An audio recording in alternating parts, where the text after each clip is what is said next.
with Rachel Herrera, and we're back with another episode of Data Detective.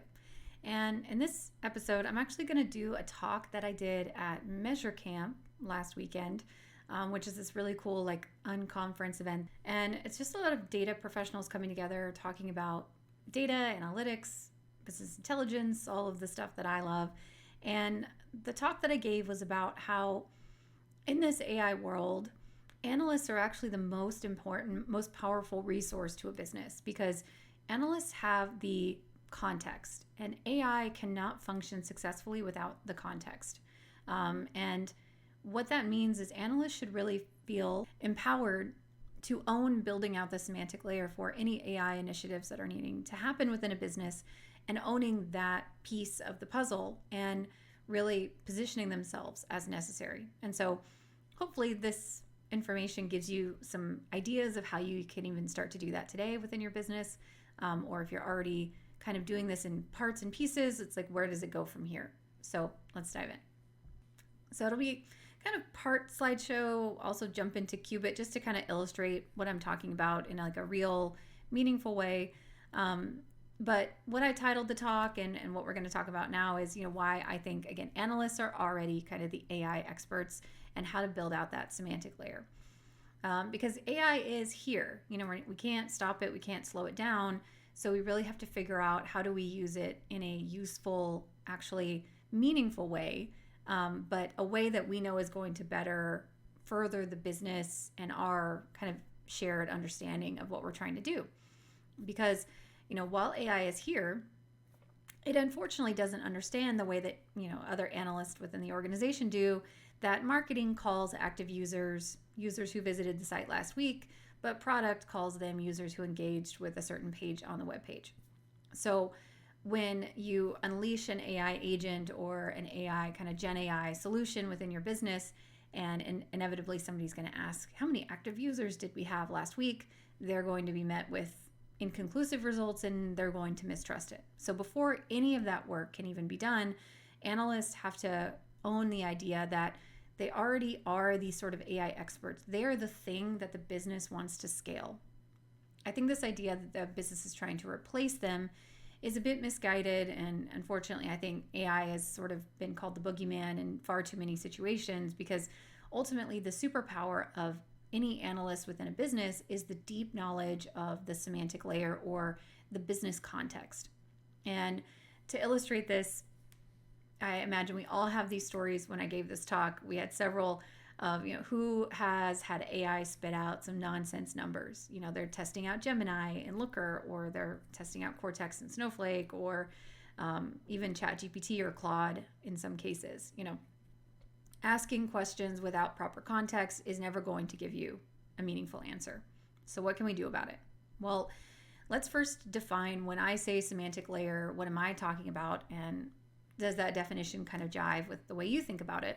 And it's really like the shared dictionary between the business and the data. And this is what the AI desperately needs to be successful, because if it doesn't understand the context of what business you're in, how you define your metrics, but even more about guardrails, hey, we know that this bit of data within our database is good, but only for this very narrow use case.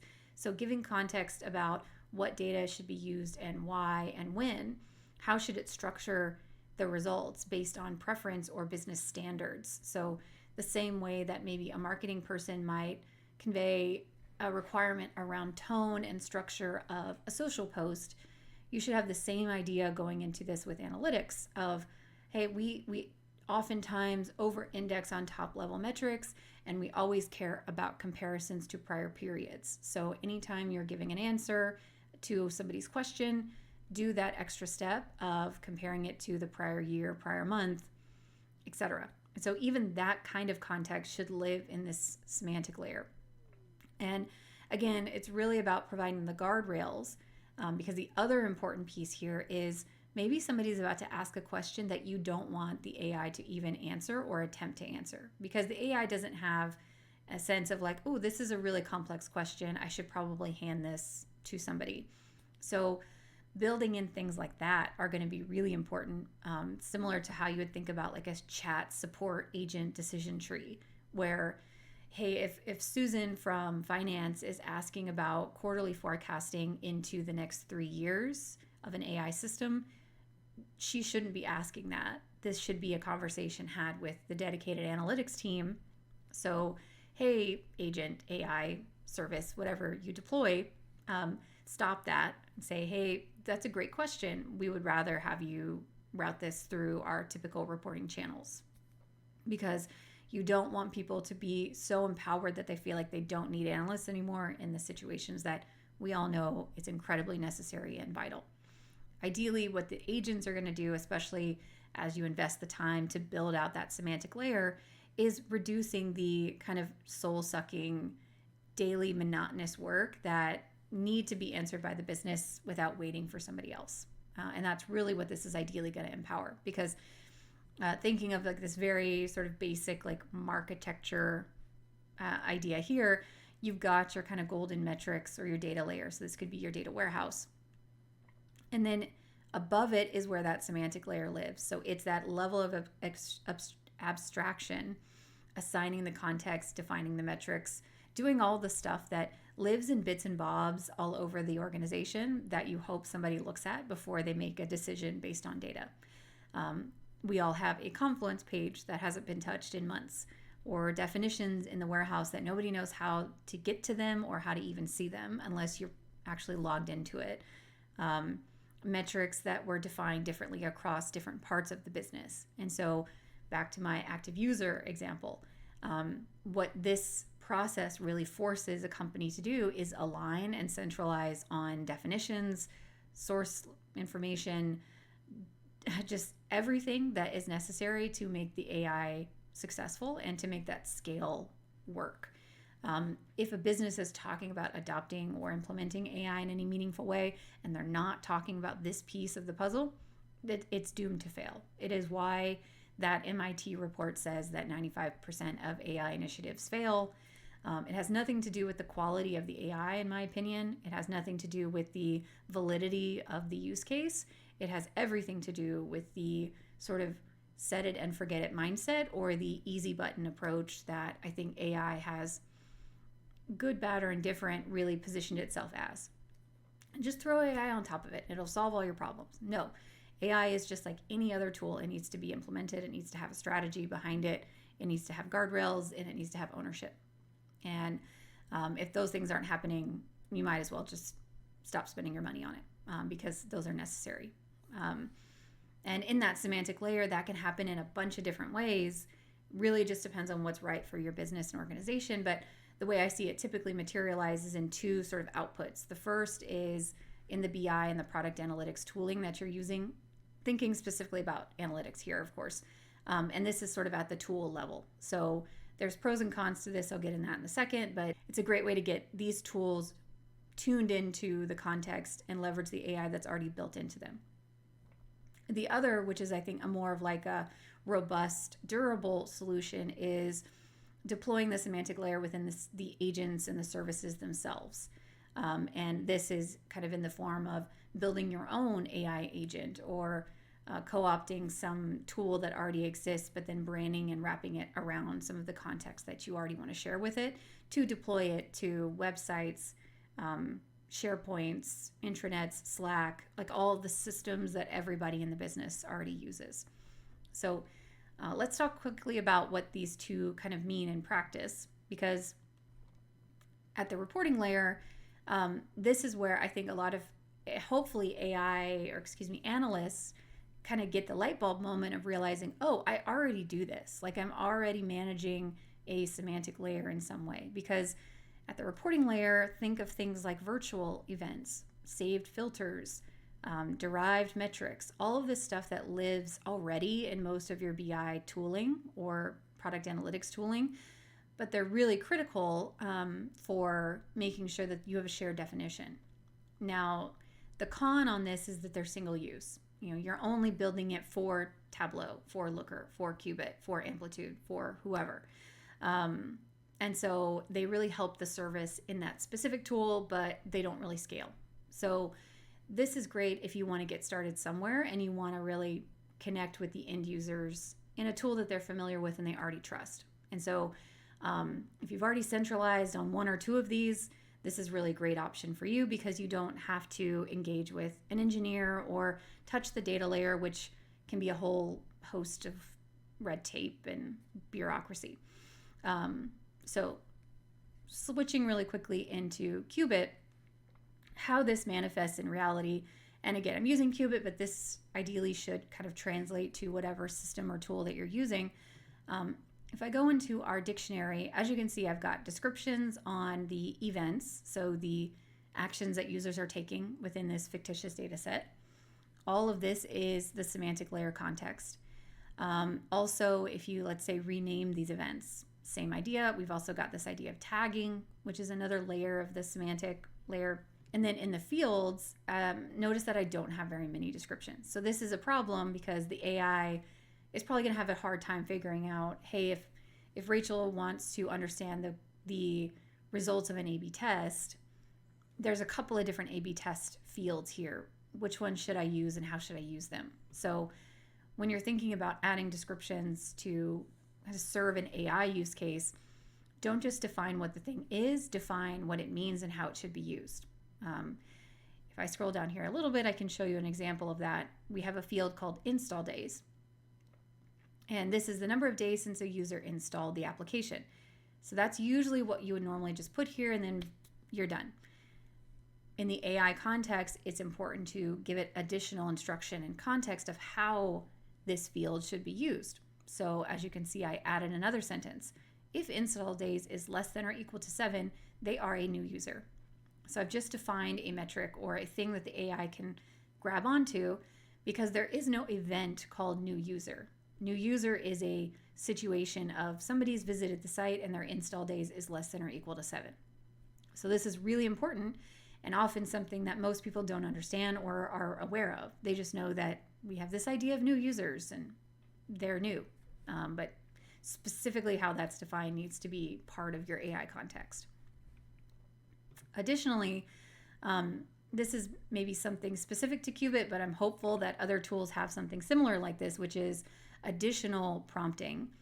So what I've also put here in the schema, so at the data source level, I can give Kubit's Lumos AI further context and instruction around how to define things or how to analyze certain use cases. So in this example, I've created a KPI definitions dictionary for the AI to quickly read and understand so that if somebody were to go in and prompt it to ask for, what's our new user conversion, they have a definition, or it has a definition that it can already relate to and rely on.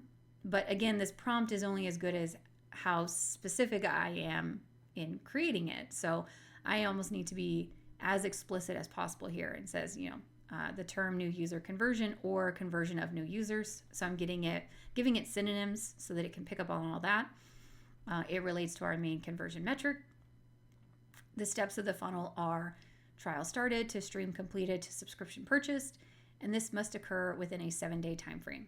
I've not only given it the steps of the funnel, I've also given it the conversion window, which is critically important because you don't want it to build this funnel with a 1-day time frame and then all of a sudden the conversion metrics don't make any sense. So really spending time to categorize and catalog all of these things that are mission critical that need to be right every time, because most of these LLMs are non-deterministic. So if you ask it a question, you're not guaranteed the same answer every time, but you kind of want that in certain instances when you're doing analytics, because some things don't change, or at least they need to be well defined so that the non-deterministic nature of the AI isn't fighting against you and now you're suddenly stuck in this loop of kind of nonsense. So when I add something like this to the context, what the result is when I come in and ask Lumos, what is our new conversion over the past 3 weeks, I get a really trustworthy response that is backed up by my context that I've added.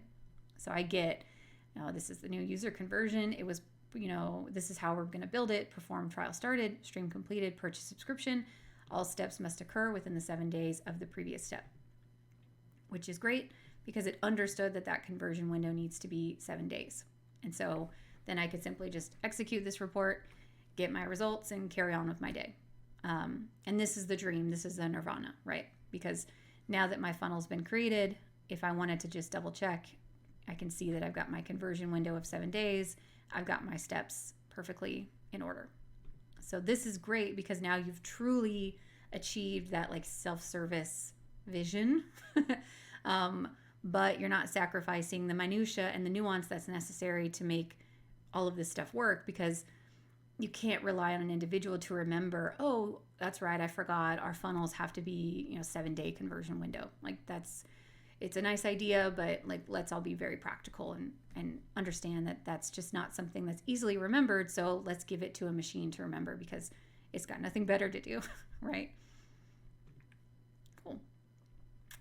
So that's at the reporting layer. Again, it's great and it's fast. And so I was able to just like quickly bootstrap that in 30 minutes of just like quick testing, typing things out.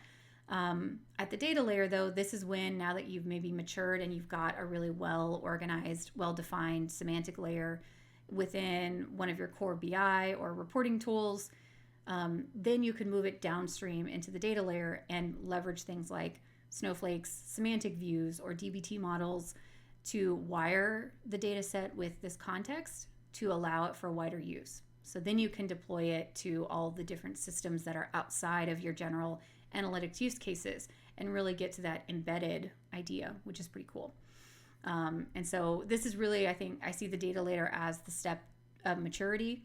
And you can start to invest here because it's going to take a significantly longer period of time, but also more resources because you're touching the data layer. So you need engineering and you need kind of the database administrators and architects. Very important. So where can you go from here?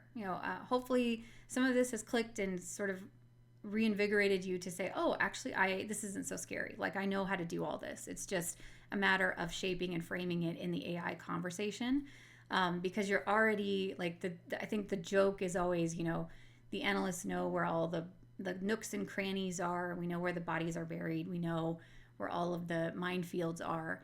Now it's about taking all of that out of your brain and really owning the delivery and the execution of it to make the AI useful. So my first kind of call to action, if you will, is to own it. Raise your hand and say, hey, I want to build out the V1 of our semantic layer for our AI initiatives, because nobody is going to ask you to do that. Frankly, I don't know if many businesses even know who could do that or how. And so positioning yourself as the expert is going to make you invaluable in that initiative, rollout, etc. But also you're going to learn a ton and you're going to be really strategic, because now you're out of building reporting for people and you're in those strategic conversations, because how else are you going to know that context? So you need to join the marketing stand-ups and the product rollout and launches and all of that stuff. You now need to be a strong piece of it, which is pretty cool. And then once you own it, really drive it forward. Like, lead the charge. Make sure that you're educating yourself, how this is going to make it useful, what you're missing, where your blockers are, reporting this up to your leadership so that you can kind of create visibility for yourself is a really strong play here, because everybody's going to care about it and everybody needs to know what's going on. And then lastly is like scaling it. So how do you get other people on your team excited? How do you get cross-functional people excited? And how do you really like lead the education of what AI can do for your business at scale? And those three things are really just going to catapult you from, oh, that's so-and-so the analyst, to, oh, that's so-and-so the really strategic AI initiative driver and owner, and effectively like the person that knows the most about this thing, which is usually the position we find ourselves in anyway. But it can be difficult for us to assign value to it. And I think the AI revolution, or whatever we want to call it, is a great opportunity to just get all these really smart people in a position to be the strategic drivers that I think they've always wanted to be. So hopefully this episode was interesting, gave you some get going. My objective here is to really gas up anybody listening to this. So let me know what you think, and stay tuned because we'll be back with another episode. But till then, thank you so much.